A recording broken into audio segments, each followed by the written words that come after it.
안녕하세요. 5월 10일 주일 예배를 시작하도록 하겠습니다. 이 시간 하나님께서 우리의 눈과 우리의 생각과 우리의 마음을 하나님께로만 집중하게 해주셨으면 좋겠습니다. 네, 하나님께서 그렇게 하시기로 작정을 하셨지만 이제 우리의 마음이 그렇게 하기로 작정을 했으면 좋겠습니다.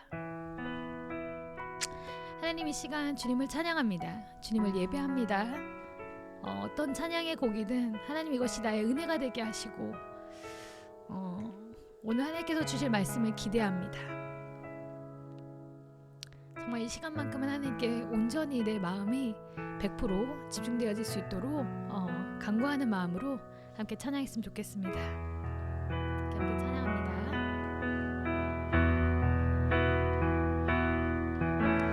주의 보좌로 나갈 때에 어떻게 나가야 할까? 나를 구원한 주의 십자가, 그것을 믿으며 가네. 주의 보좌로 나아갑니다. 주의 보좌로 나갈 때에 나 여전히 부족하나. 나를 품으신 주의 그 사랑, 그것을 믿으며 가네.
오직 예수님의 보혈로 자격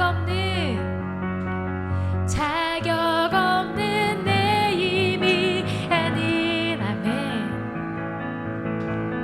오직 예수님의 보혈로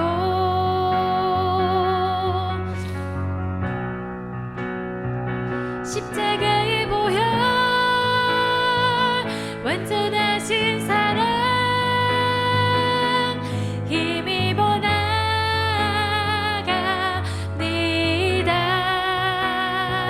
십자가의 보혈 완전하신 사랑 힘입어 예배합니다. 매 십자가의 보혈 완전하신 사랑 힘입어 나갑니다.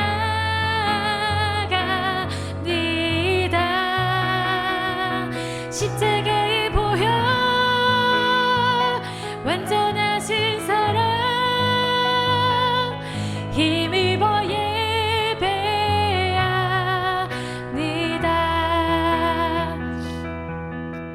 네, 우리 예배하기 전에 같이 기도하셨으면 좋겠습니다. 하나님, 이번 주간도 하나님 너무 잘 살았습니다. 잘 먹었고요, 잘 잤고요. 하나님 좋은 사람들과 함께 어울리기도 했습니다. 하나님 그 와중에서도 어려운 일도 있었습니다. 내 안에 어려운 아버지 시험도 있었고, 아버지 내 안에 어려운 마음이 아버지 누군가를 시험에 들게 하진 않았는지 아버지 내 마음을 주님 앞에 먼저 내어놓기를 소망합니다. 아버지 예배 앞에 주님의 보좌 앞에 아버지 우리가 나아가기 전에 주의 성령으로 우리를 깨끗하게 하시고 다시 한번 주님의 앞에 예배자로 나아갈 수 있도록 주여 우리의 입술로 주님 앞에 먼저 고백하고 나아갈 수 있도록 주님 인도하여 주시옵소서. 함께 우리의 마음에 있는 것을 하나님께 고백하며 나아가시기를 소망합니다. 함께 기도하십니다. 하나님 감사합니다. 오직 예수 그리스도의 보혈에 힘입어 나아갑니다. 내가 어떠한 사람인지를 아버지 증명하지 않습니다. 내가 어떠한 사람인지 어떤 삶을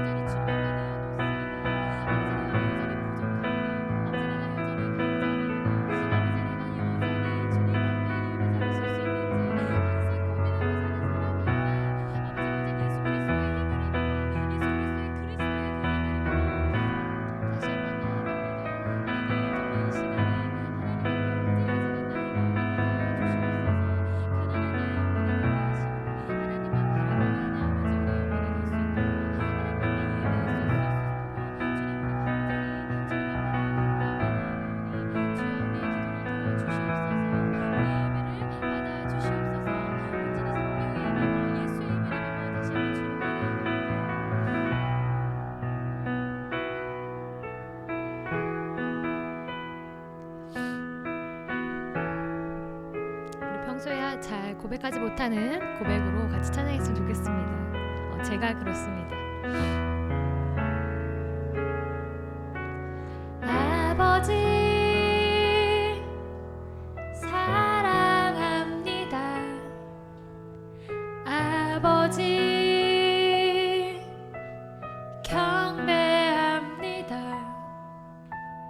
아버지 채워주소서.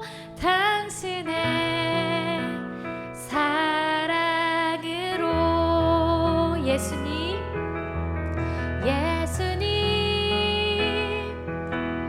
사랑합니다. 예수님 경배합니다. 예수님 채워주소서. 당신의 사랑으로. 아멘. 성령님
한번 더 고백할까요? 아버지 사랑합니다.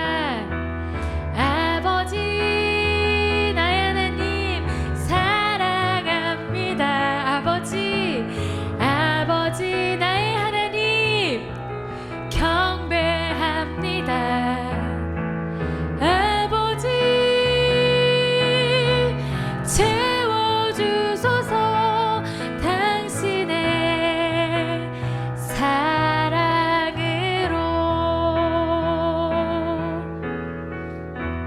우리 하나님께 경배의 박수로 이 예배를 올려드렸으면 좋겠습니다.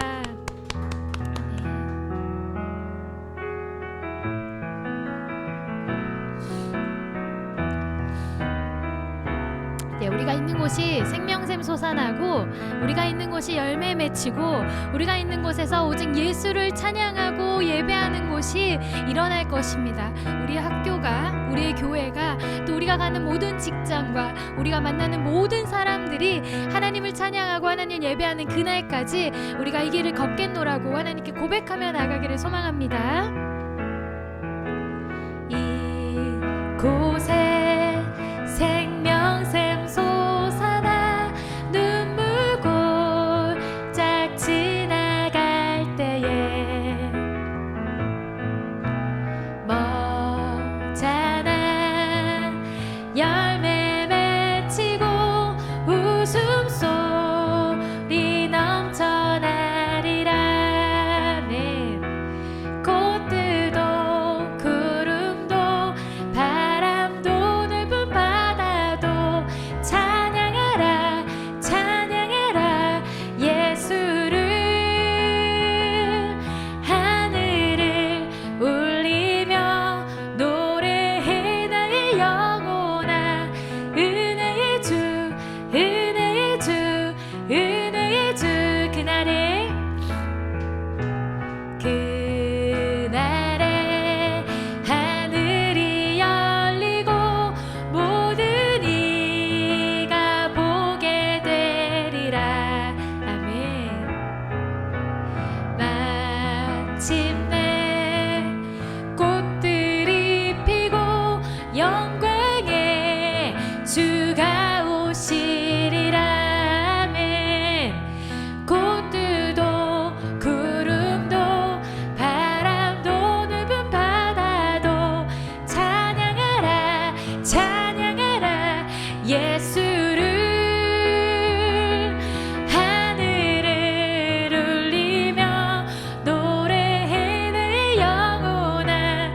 은혜의 주 은혜의 주 은혜의 주. 꽃들도 구름도 바람도 넓은 바다도 찬양하라 찬양하라 예수를.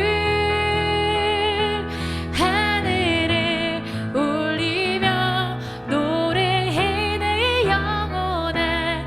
은혜의 주 은혜의 주 은혜의 주. 아멘.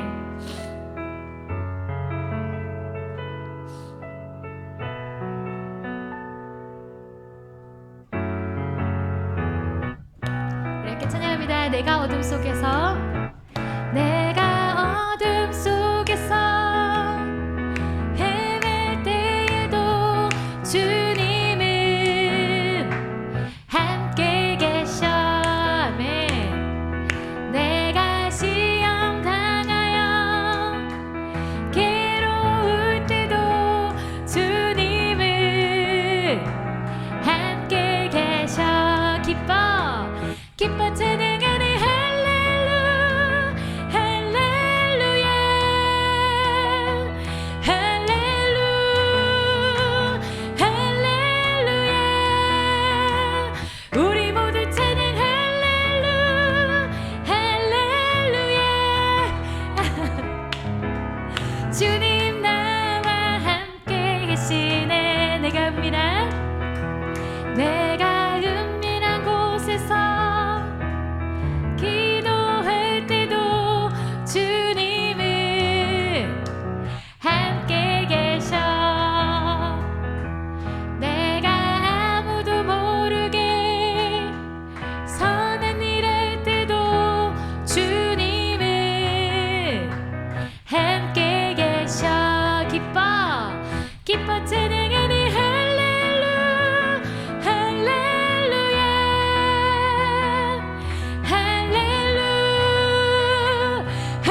주님 나와 함께. 한 번 더 찬양할까요? 기뻐 찬양하네, 기뻐 찬양하네. 할렐루 할렐루야 할렐루 할렐루야. 우리 모두 찬양 할렐루 할렐루야.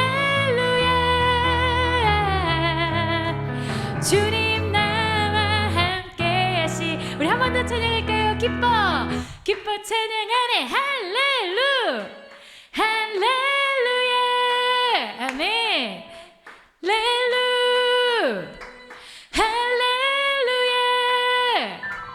우리 모두 찬양 할렐루 할렐루야. 주님 나와 함께 하시네. 아멘.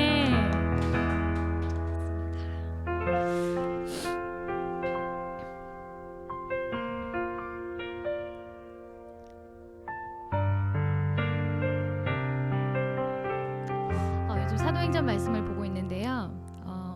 오늘 말씀 제가 어제 한번 읽어보고 마지막 곳에 여러분도 다 아실 거예요. 하스데반 선교사님의 모습이, 하스데반 선교사님인가요? 하스데반 맞나요? 스데반인가요? 죄송합니다. 스데반 제자 중에 한 분이 어려움을 당했어요. 근데 이런 표현이 있더라고요. 그의 얼굴이 천사같이 빛나다. 그래서 제가 영어로도 한번 더 읽어봤습니다. 영어에서는 핍박을 받는 모습을 더 적나라하게 써놨더라고요. 그리고 아주 많은 사람들의 거짓말과 조롱과 그 안에서도 천사의 얼굴이 빛나더라.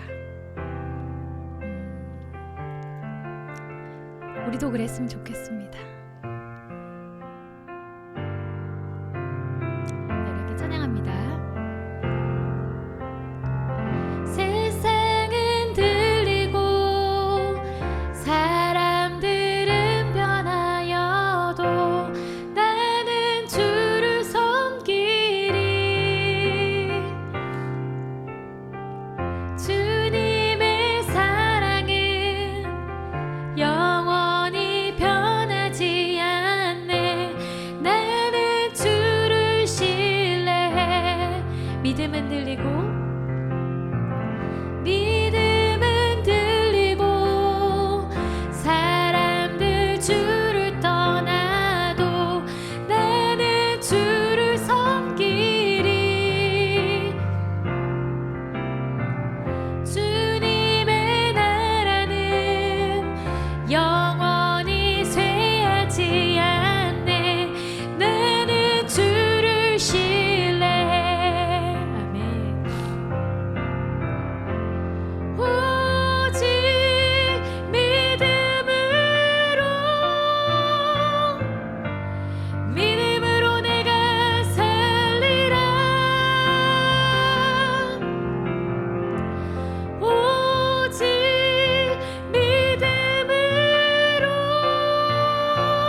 두려움 물러가네. 우릴 위해 세우시는 그 손을 의지해 이 땅에 오직 주밖에 없네. 그 무엇도 나를 채울 수 없네. 주님의 평안 내 안에 있네. 그 누구도 빼앗을 수 없네. 이 세상 어디에서 평안을 찾을 수 있나.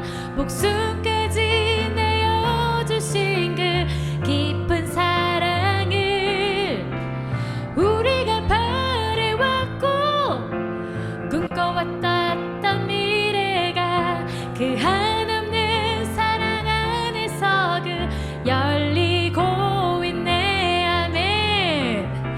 이 땅에 오직 주밖에 없네. 그 무엇도 나를 채울 수 없네. 주님의 평안 내 안에 있네. 그 누구도 빼앗을 수 없네. 우리 목소리로 고백할까요? 이 땅에 오직 주밖에 없네. 그 무엇도 나를 채울 수 없네. 주님의 평안 내 안에 있네. 그 누구도 빼앗을 수 없네. 이 땅에 오직 주밖에 없네.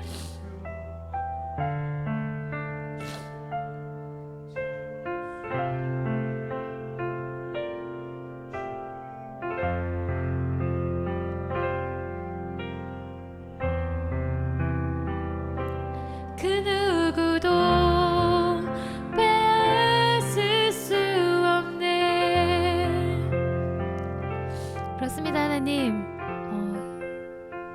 하나님께서 만들어 놓으셨던 그 아름다운 창조의 세상은 우리가 볼 수 없었고 만질 수 없었고 깨닫지 못하지만 주님의 말씀을 믿습니다. 창조부터 계셨고 지금까지 우리와 함께 계시며 이 세상이 변해가고 사람들이 변해가고 우리의 믿음이 혹은 사람들의 믿음이 변해갈지라도 아버지 우리가 믿습니다. 이 땅에 오직 주밖에 없음을 믿습니다. 그 무엇도 우리를 채울 수 없음을 믿습니다. 오직 주님의 평안이 우리 안에 있습니다. 그 누구도 그 무엇도 아버지 주님 주시는 이 사랑과 이 평안을 빼앗을 수 없음을 다시 한번 고백합니다. 우리 함께 같이 기도하시면서 이 예배로 나아가셨으면 좋겠습니다. 함께 기도하시겠습니다. 하나님 감사합니다. 오늘 주님 주신 말씀을 아버지가 기대하며 나아갑니다. 우리 도와주세요. 하나님, 우리의 마음이 아버지 그 어떤 일이 있을지라도 우리의 감정 때문에 얼굴이 변하는 것이 아니라 어떠한 일 때문에 아버지 우리의 말투가 변하는 것이 아니라. 성경 봉독하도록 하겠습니다. 성경 봉독 오늘은 여러분 받으신 주보 파일을 보셔야 될 것 같아요. 저희는 여기는 안 나가니까 여기는 나가고 온라인으로 나가지 않으니까 그렇게 보시면 되겠습니다.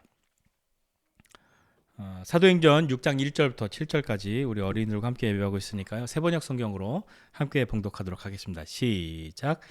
이 시기에 제자들이 점점 불어났다. 그런데 그리스 말을 하는 유대 사람들이 히브리 말을 하는 유대 사람들에게 불평을 터뜨렸다. 그것은 자기네 과부들이 날마다 구호 음식을 받아 나누어 받는 일에 소홀히 여김을 받기 때문이었다. 그래서 12사도가 제자들을 모두 불러놓고 말하였다. 우리가 하나님의 말씀을 전하는 일은 제쳐놓고서 음식 베푸는 일에 힘쓰는 것은 좋지 못합니다. 그러니 형제 자매 여러분, 신망이 있고 성령과 지혜가 충만한 사람 7을 여러분 가운데서 뽑으십시오. 그러면 그들에게 이 일을 맡기고 우리는 기도하는 일과 말씀을 섬기는 일에 헌신하겠습니다. 모든 사람이 이 말을 좋게 받아들여서 믿음과 성령이 충만한 사람인 스데반과 빌립과 브로고로와 니가노르와 디몬과 바메나와 안디옥 출신의 이방 사람으로서 유대교회에 개종한 사람인 니골라를 뽑아서 사도들 앞에 세웠다. 사도들은 기도하고 그들에게 안수하였다. 하나님의 말씀이 계속 퍼져나가서 예루살렘에 있는 제자들의 수가 부쩍 늘어가고 제사장들 가운데서도 이 믿음에 순종하는 사람들이 많았다. 아멘. 네, 교회 이 예루살렘 교회 사도행전 이야기를 보고 있는데요. 이 교회는 안팎에 여러 가지 어려움이 있었습니다. 안팎의 어려움이라는 건 뭐냐면 유대교인들이 그리스도인들, 예수님을 따르는 사람들을 가만히 두지 않는 거죠. 그러니까 어떻게 해서든지 괴롭게 하고 힘들게 하고 싶은 마음이 있었던 겁니다. 또 후에 또 지나가면 이제 로마의 식민지를 살고 있었기 때문에 이 사람들은 또 그런 어려움들도 있는 거죠. 또 내부적인 어려움도 있었는데 우리 사도행전 오늘 보면 바로 앞에 아나니아와 삽비라라는 사람 한 부부의 이야기가 나옵니다. 초대교회 성도들은 자기의 소유를 팔아서 다른 사람들의 필요를 채워주는 일이 너무 자연스럽고 너무 당연한 일이었는데 아나니아와 삽비라도 자기의 소유를 팔았습니다. 그런데 어떠한 이유에서였는지 그 중에 일부를 감춰놓은 것이죠. 자기를 위해서 감춰놓은 거란 말입니다. 그 일 때문에 아나니아와 삽비라가 죽게 되는 그 일을 경험하게 됩니다. 또 사도들도요, 그냥 다 좋게 그렇게 가는 것이 아니라 사도들은 예수님을 전하는 그 일을 때문에 또 공의 앞에 서게 되는 일이 있었죠. 그래서 다시는 예수의 이름으로 가르치지도 말고 말하지도 말아라, 그렇게 위협을 받습니다. 그러나 사도들은 굴하지 않습니다. 그 뒤에는 또 심지어는 옥에 갇히기도 하고요, 매도 맞습니다. 그런데도 이 사도들이 그것을 멈추지 않고 많은 사람들이 그것을 다 보았기 때문에 공회도 어떻게 할 수 없었던 것이죠. 그러나 이 사도들이 옥에 갇히고 매를 맞는 것을 통해서 우리가 예수님의 이름을 위해서 능욕받는 것, 그것을 기쁘게 여기고 날마다 성전에 있든지 집에 있든지 예수는 그리스도라고 가르치기와 또 전도하기를 쉬지 않았습니다. 그러한 시간들을 통해서 뭐 안팎의 어려움이 있었지만 믿음의 공동체는 쓰러지지 않았고요. 또 어두움이, 사탄이 이 교회가 자라나는 것, 잘 되는 것을 당연히 지지하지 않겠잖아요. 어떻게든지 복음이 전해지는 것, 교회가 잘 세워지는 것을 방해하고 있지만 그러나 그 뜻을 이룰 수는 없었습니다. 오히려 그러한 가운데에서도 이 예루살렘 교회 공동체는 그 숫자가 날마다 더 늘어났던 거죠. 아무런 어려움이 없었기 때문에 교회에 사람들이 더 많아진 것이 아니라 이 안팎의 어려움이 있었음에도 불구하고 사람들은 교회로 모여들기 시작했습니다. 그렇다고 해서 지금 우리가 있는 것처럼 어떤 예배당이 있고 그런 것은 아니었지만 사람들은 예수님을 따라가게 되었죠. 우리도 생각해 보면요, 아이들을 뭐 키우거나 식물을 동물을 키울 때 완전한 무슨 무균실 이런다 해서 아이들을 키우면 건강할 것 같고, 동물이나 식물도 어떤 세균도 없는 곳에 키우면 어려움이 없으니까 건강하게 자랄 것 같지만 우리가 다 알다시피 그런 어려움 속에 놓여져 있어야 오히려 건강해지는 것을 알고 있지 않습니까? 어린아이들도 어려서부터 흙도 좀 주워 먹고 땅에 떨어진 것도 주워 먹고 그래야 건강해지잖아요. 그 뭐죠? 그 뭐라 그러죠? 그거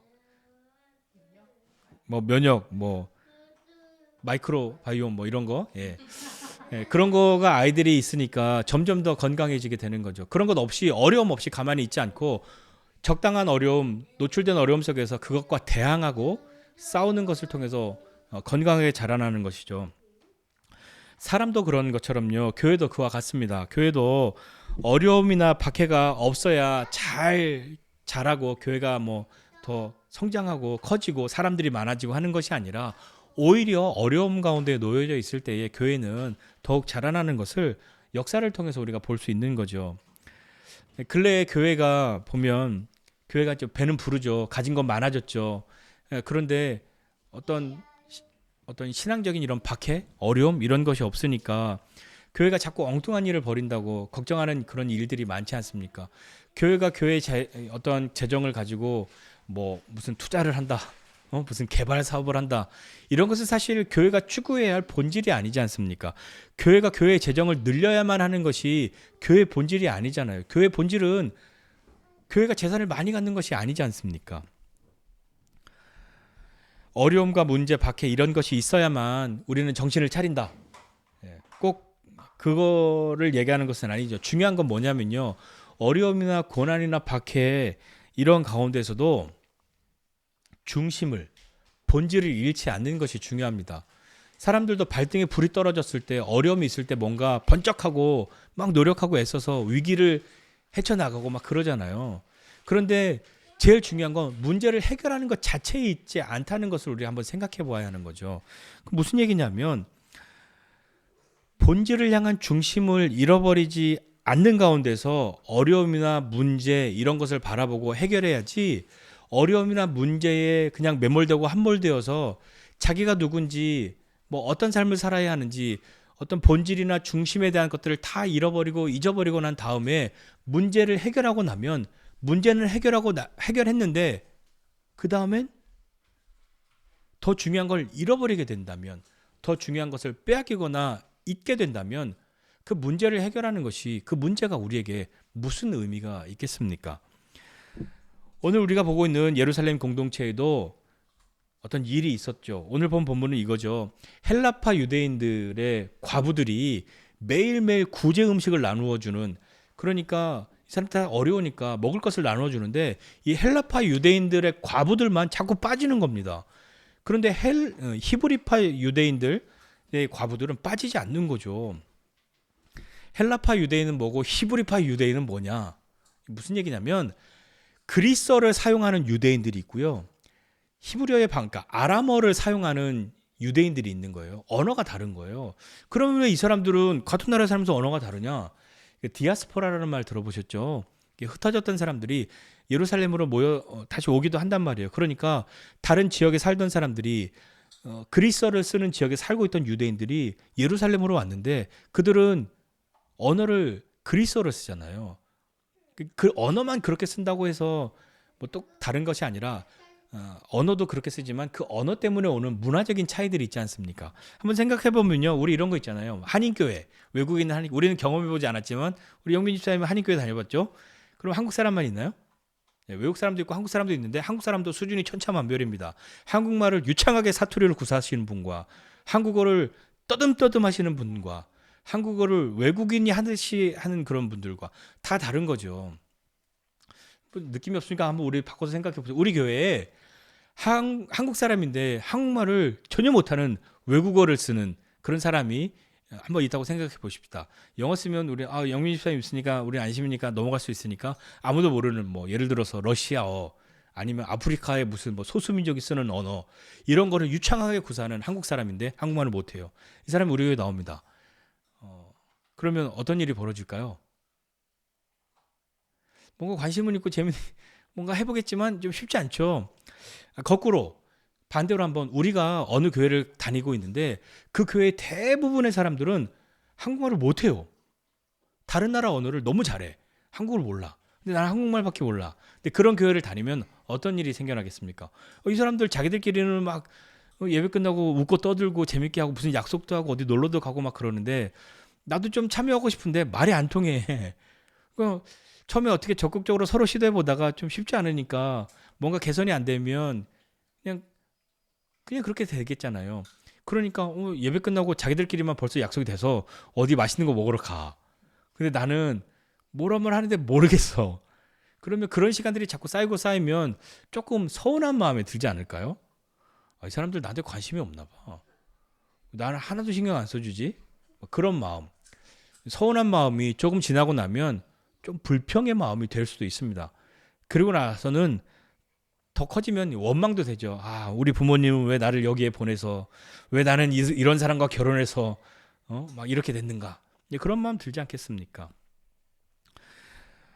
예루살렘 공동체에도 많은 사람이 있었죠. 날마다 그 숫자를 더해갔으니까 얼마나 사람들이 많아지겠습니까? 오늘 알고 있었던 사람들이 내일 보면 어제 몰랐던 사람들이 또 와 있는 거예요. 그러니까 그 가운데에는 그리스어를 사용하는 아람어를 할 줄 모르는 그런 유대인들도 있고 그리스어를 할 줄 모르는 아람어를 쓰고 있는 유대인들도 있는데 숫자적인 비율이 학자들이 추측하기를 한 8대 2 정도로 아람어를 쓰는 사람들이 한 8, 그리스어를 쓰는 사람들이 한 2, 이 정도의 비율로 구성되어 있지 않았을까라고 추측을 한단 말이에요. 그렇게 되면 그러니까 이 헬라파 유대인들, 그리스어를 쓰는 이 유대인들은 자기들이 가뜩이나 숫자도 적고, 그런데 자기들 이 그리스어를 쓰는 자기들의 과부, 아람어를 쓰는 사람들 중에도 과부가 있을 거고 그리스어를 쓰는 사람들 중에서도 과부가 있는데, 교회 공동체가, 믿음의 공동체가 돌보아야 하는 많은 사람들이 있지 않습니까? 그 중에 빼놓지 않고 항상 이야기하는 것이 고아와 과부잖아요. 그 공동체 가운데 가장 연약한 사람들이지 않습니까? 고아와 과부들을 돌보아야 하는데, 그렇기 때문에 이 초대교회는 가뜩이나 이 사람들이 어떤 사회적으로도 사람들이 배척하기 시작하고 경제활동도 같이 못하게 하고 막 그러니까, 가지고 있는 좀 부유한 넉넉한 여유가 있는 성도들이 자기의 소유를 팔아서 교회 공동체 식구들의 먹는 거, 마시는 이런 것들을 다 해결해 주고 있는데, 그 가운데 매일매일 이 음식을 받지 못하면 먹을 수 없는 사람들이 있는데, 그 가운데서도 그리스어를 사용하고 있는 과부들은 자꾸 빠지게 된단 말이에요. 이 교회 공동체가 일부러 그 사람들을 뺀 건 아니겠죠. 물론 일부러 뺀 것은 아닐 텐데, 이 그리스어를 사용하고 있는 유대인들이 생각할 때는 서운하잖아요.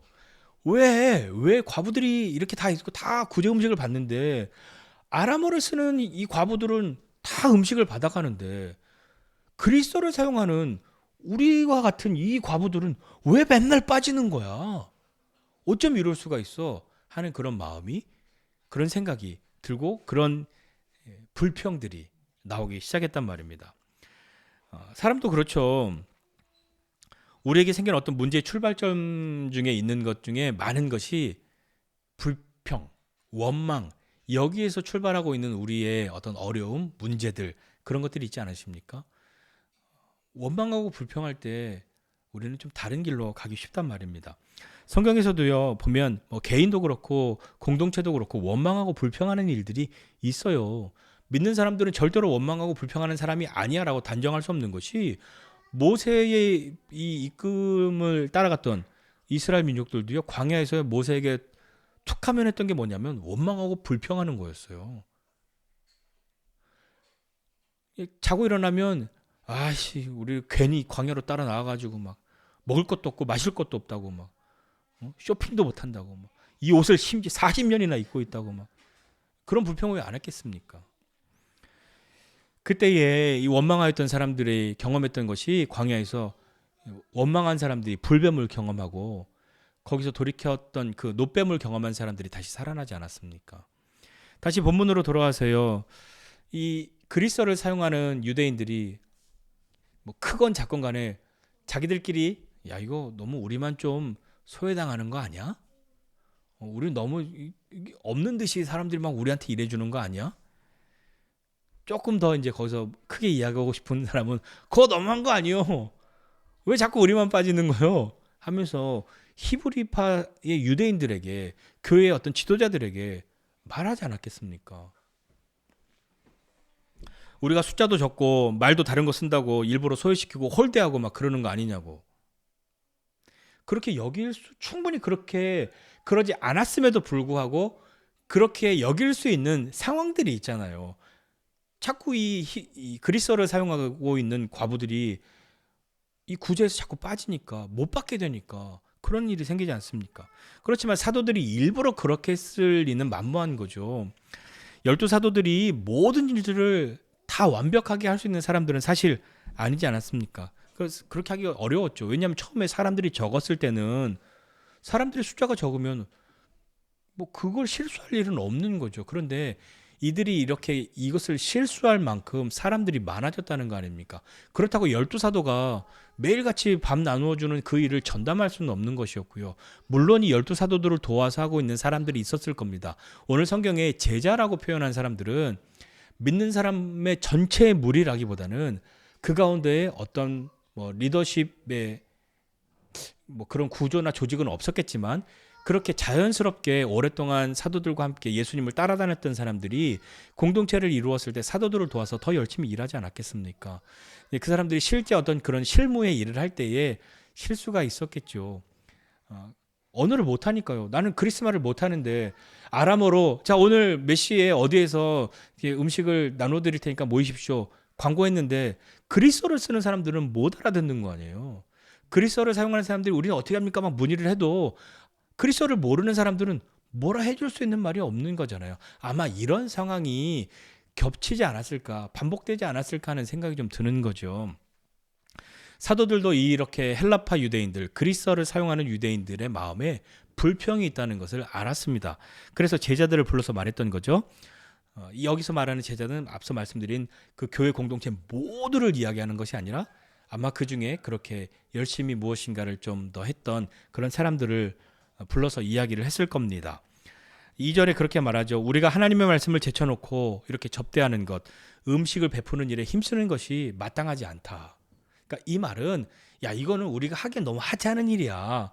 이건 좀 너무 그런 일 아니야? 라는 그런 표현이 아니라 그것도 중요한데 그것에 너무 많은 시간을 쓰고 그것을 하려다 보니 이렇게 실수도 일어나고 우리가 기도하고 말씀을 가르치고 복음을 전하는 일, 그 일을 이렇게 자꾸 하니까 이것도 제대로 못하고 저것도 제대로 못하고 하는 그런 일처럼 그렇게 보여진다. 그러니 우리가 좀 다르게 했으면 좋겠다 하고 말을 하는 거죠. 만약에 우리가 그 자리에 있었다면 사도들이 야, 우리가 이렇게 음식 나누고 뭐 이렇게 하는 일 이거보다 다른 일에도 전념하려고 해 라고 이야기할 때 우리가 그 자리에 있었다면 여러분 뭐라고 한번 이야기해 주실 수 있겠습니까?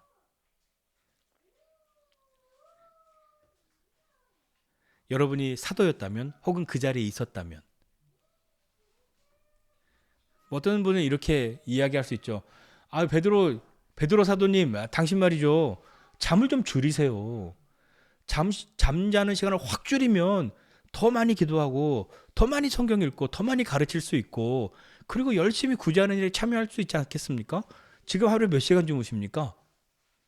베드로가 저 하루에 5시간 잡니다. 3시간으로 줄이세요. 그러면 가능합니다. 라고 그렇게 해답을 내려주시겠습니까? 이런 걸로 싸우는 교회를 제가 봤기 때문에 그래요. 네. 만약에 제가 사도였다고 하여도 잠을 줄여봤을 겁니다. 시간을 더 내봤을 거예요. 그러나 그것이 해결책은 아니잖아요. 그러다가 베드로가 어느 날 아프면요. 그러다가 건강을 더 잃으면요. 그럼 어떻게 돼요? 그 완전한 해결책이 아니잖아요. 언제까지 그렇게 할 수 있겠냐고요. 그건 어렵죠. 사도들은 계속해서 이렇게 말합니다. 3절에 형제들아 너희 가운데서 이 중요해요. 너희 가운데에서 성령과 지혜가 충만하여 칭찬받는 사람 7을 택하라. 이렇게 이야기합니다.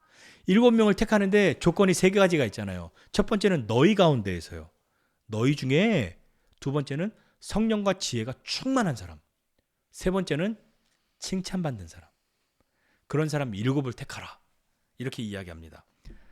그러면 그 7에게 우리가 이 구제하는 일을 다 맡기고 우리는 오로지 기도와 말씀 사역에 힘쓰겠다라고 말합니다. 그 이야기를 들은 모든 사람들이 기뻐하죠.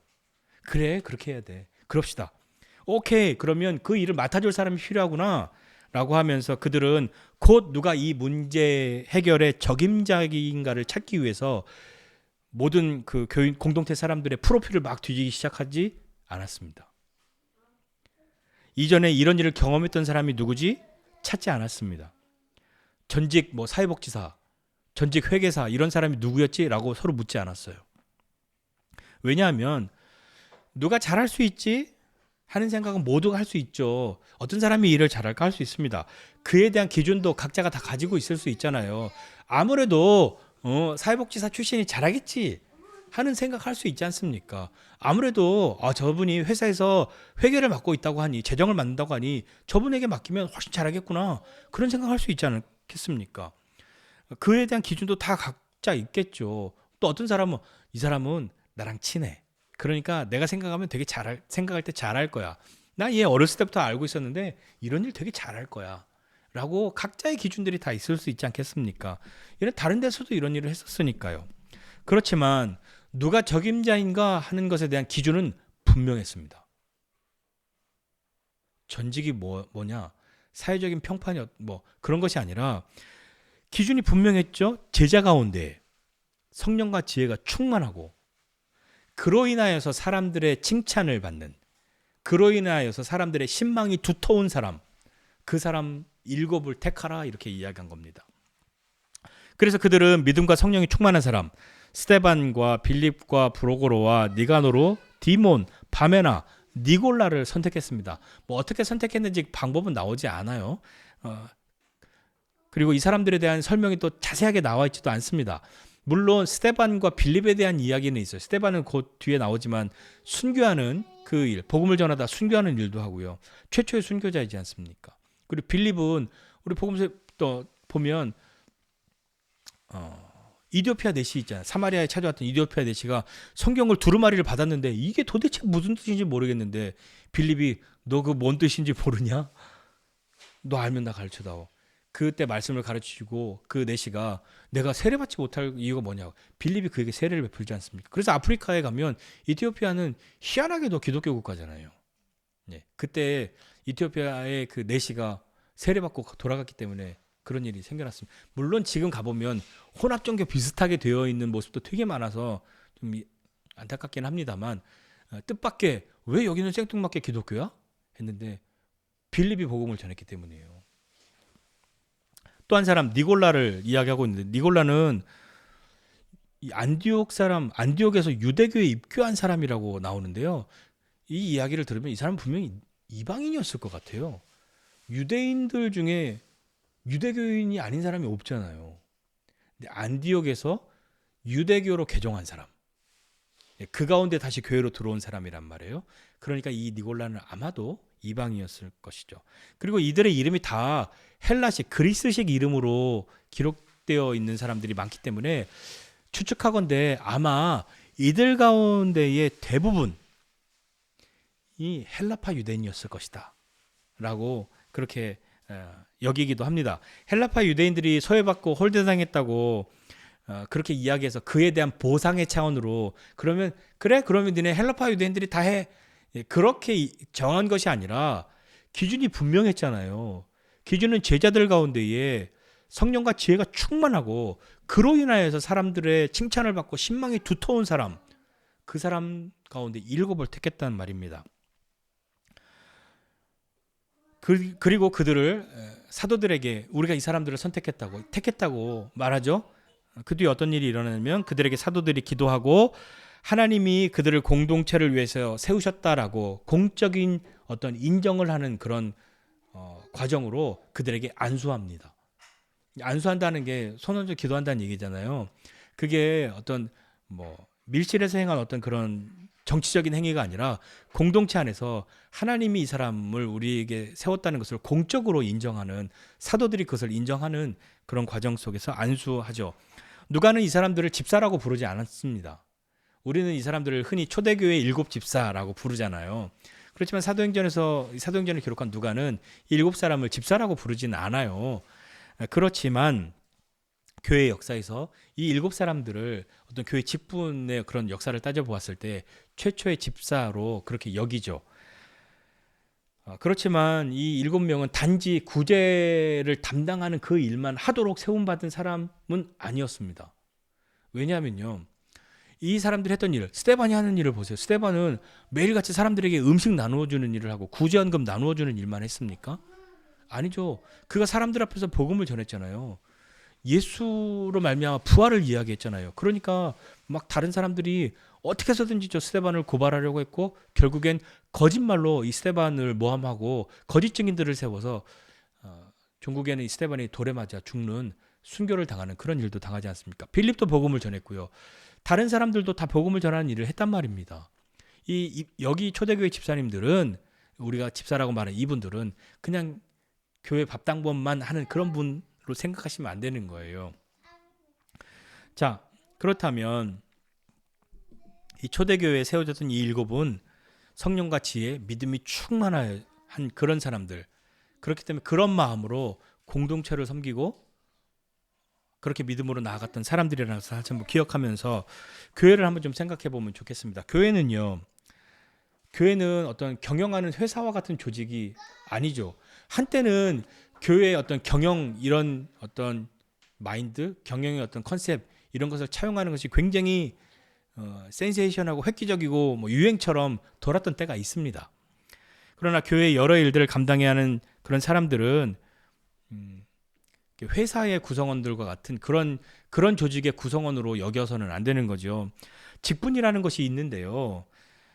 이것은 뭐 회사처럼 인사고과를 반영해서 이 사람은 집사, 뭐 이 사람은 뭐 권사, 이 사람은 장로 이렇게 뭔가를 반영해서 해주는 어떤 승진하는 그런 어떤 계급의 개념이 아닌데 자꾸 그렇게 인식하니까 어려움이 있는 거예요. 각자 부르심에 따라서 그리고 각자 주신 은사에 따라서 공동체를 섬기고 그리스도의 몸된 교회를 섬기는 거죠. 뭐 거기에는 뭐 야 내가 교회를 몇 년 다녔는데 우리 집이 대대로 장로 집안인데 그런 얘기 들어보셨습니까? 대대로 장로님인 집안들. 야 내가 세상에서는 내가 밖에 나간 말이지 막 이런 사람인데 이렇게 대우받고 이렇게 높은 사람인데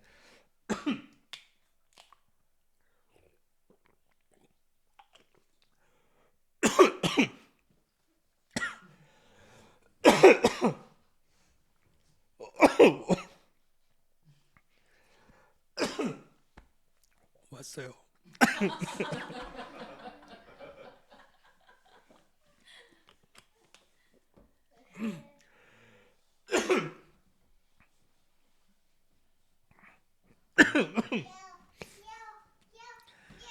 큰일 났다.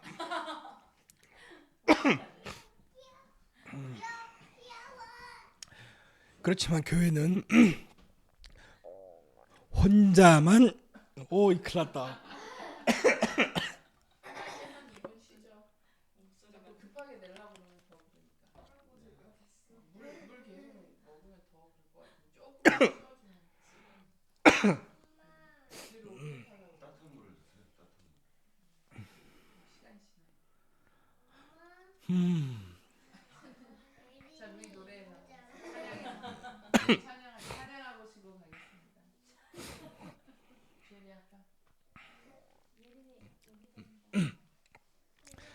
천천히 얘기할게요.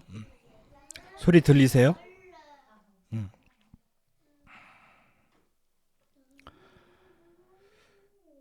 공동체를 섬기는 것은 그런 이유가 아니죠. 내가 교회를 몇 년 다녔는데 뭐 우리 집이 대대로 장로였는데 내가 밖에서는 뭐 회사 사장인데 그런 것 때문에 공동체를 섬기는 것이 아니라 공동체를 섬기는 기준은 분명했단 말입니다. 너희 가운데 성령과 지혜가 충만하고 그로 말미암아 사람들의 사랑을 받고 신망이 두터운 사람, 그 사람들이 교회 공동체를 섬기는 거죠.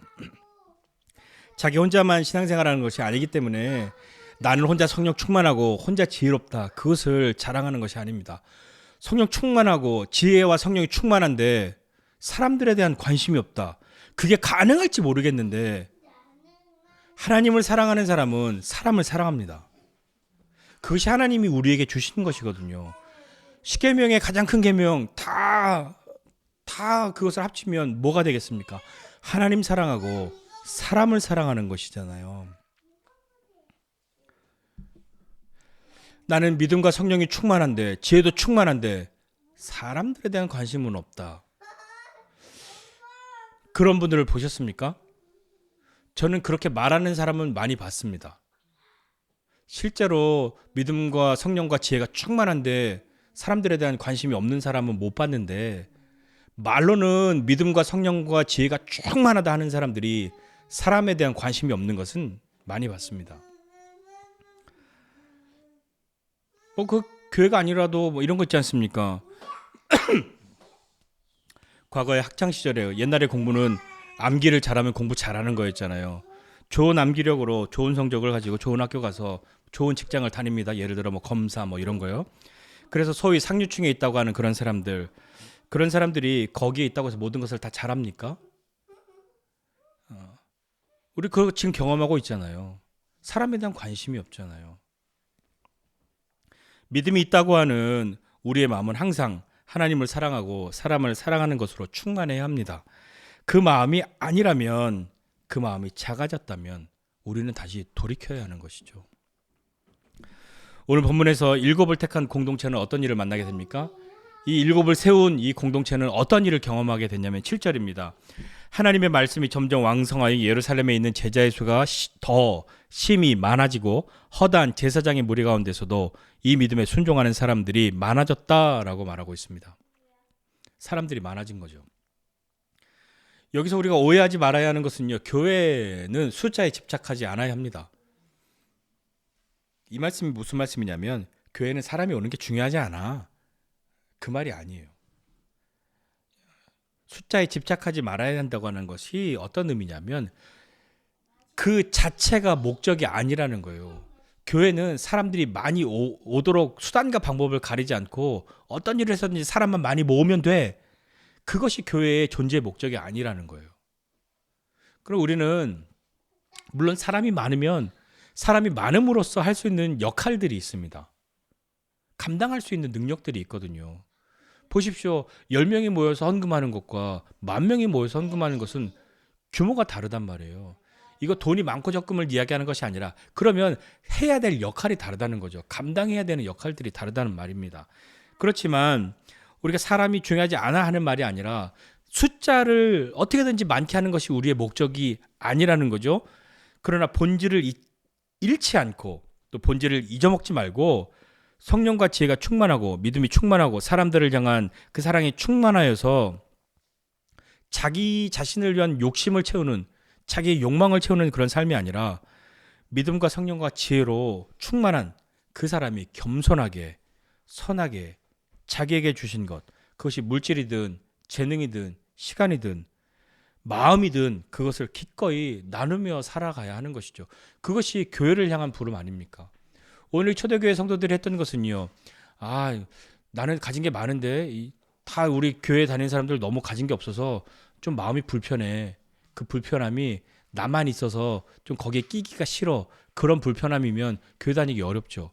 그러나 나는 여유가 있는데 다른 사람들은 여유가 없어서 난 이게 너무 괴롭고 불편해. 어떻게 해서든지 이거를, 그렇기 때문에 그 사람들은 자기의 소유를 팔았던 거죠. 우리도 보면 좀 적죠. 사람이 많다고는 못해요. 그러나 우리보다 적게 모이는 공동체들도 있어요. 거기에 비하면 또 많다고도 할 수 있지만 우리는 그냥 보편적으로 많지 않은 사람들이 그렇게 모여서 함께 예배하고 삶을 나누고 있는데, 보면 우리는 다 같은 말을 쓰잖아요. 물론 뭐 사투리를 가끔 쓰기는 합니다만 다 같은 말을 쓰죠. 언어를 못 알아듣지는 않잖아요. 다 같은 말을 쓰죠. 그러함에도 불구하고 때로는 서운하거나 불평이 있거나 원망의 마음이 들 수도 있단 말입니다. 뭐 안 그럴 수는 없어요. 제가 아무리 뭐 열심히 한다고 한들 여러분들이 저에 대한 서운한 마음이 일생 한 번도 없을 거야 라고 장담할 수 없는 거죠. 그렇지만 그 가운데서도 같이 공동체로 함께 모여서 예배하고 하나님의 인도하심과 이끄심을 따라 나아가지 않습니까? 우리 모두 더 깊은 곳으로 들어가기 위해서 우리가 해야 할 것이 있는데요. 그것은 무엇이냐면 성령과 지혜가 충만한 사람이 되는 거죠. 거기서만 끝나는 것이 아니라 그로 말미암아 사람들에게 칭찬을 받는 사람들, 사람들에게 신망이 두터운 사람이 되어야 하는 겁니다. 그건 신앙생활을 혼자 한다는 말이 아니거든요. 나만 혼자 잘 믿으면 돼. 그것은 뭐 한켠에서는 맞는 말이지만 혼자 잘 믿는 사람이 다른 사람을 돌보지 않을 수 없단 말입니다. 여러분 한 분 한 분이 꼭 그런 분들이 되셨으면 좋겠습니다. 우리 교회는 전 성도의 집사화, 다 거의 성인들은 다 거의 집사님이시지 않습니까? 집사는 그저 교회를 오래 다녔다는 표시로 주는 것도 아니고요. 집사는 뭔가를 열심히 하고 있다는 그런 사람에게 보상으로 주는 것도 아니고요. 집사를 세우는 것은 원래의 의미는 교회 공동체의 일을 나누어 하는 사람으로, 함께 일하는 사람으로 세우는 것이 집사요, 또 권사요, 장로입니다. 또 각자의 역할들이 또 주어지긴 하지만 큰 틀에서는 교회 공동체의 일을 함께하는 사람으로 부름받고 세우는 것이거든요.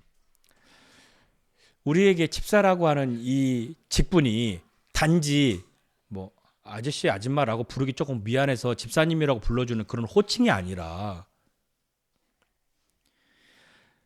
뭐 단지 교회에서 그냥 밥해서 어려운 사람들에게 나누어 주는 사람 그 일을 하라고 교회 일을 하라고 뭐 조금 나쁘게 표현하면 일 시켜 먹으려고 그렇게 그것을 뭐 소에게 멍에를 씌우듯이 그렇게 하는 것이 아니라 집사이든 집사가 아니든 뭐 직분이 있든 없든 그것이 중요한 것이 아니라 자신의 삶에서 그리스도를 영화롭게 하고 믿음의 본질을 추구하는 사람, 하나님을 사랑하고 사람을 사랑하는 사람으로 살아감으로써 이 세상을 향해서 또한 우리의 인생을 부르신 그 부르심을 따라 나아가는 저와 여러분이 다 될 때에 그렇게 되려고 할 때에 우리는 또 다른 시간들을 경험하게 될 겁니다.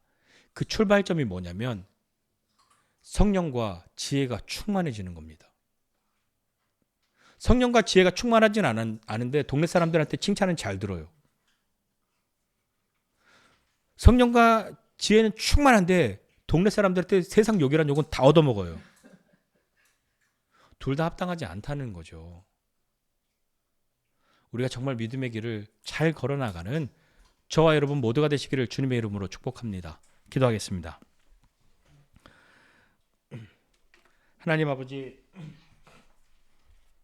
하나님 아버지 은혜와 사랑을 감사드립니다. 하나님 우리를 부르셨음을 믿음으로 감사하고 또 그것을 우리가 믿음으로 인정함으로 주님 앞에 나아갑니다. 우리를 또 교회 공동체의 일원으로 불러주신 것 감사하고 함께 주의 몸된 교회를 섬기며 기쁨으로 나아갈 수 있는 모두가 될 수 있도록 성령과 지혜가 충만한 사람들이 되도록 사람들의 칭찬받는 사람 되도록 신망이 두터운 사람들이 되도록 주님 은혜를 더하여 주시옵소서.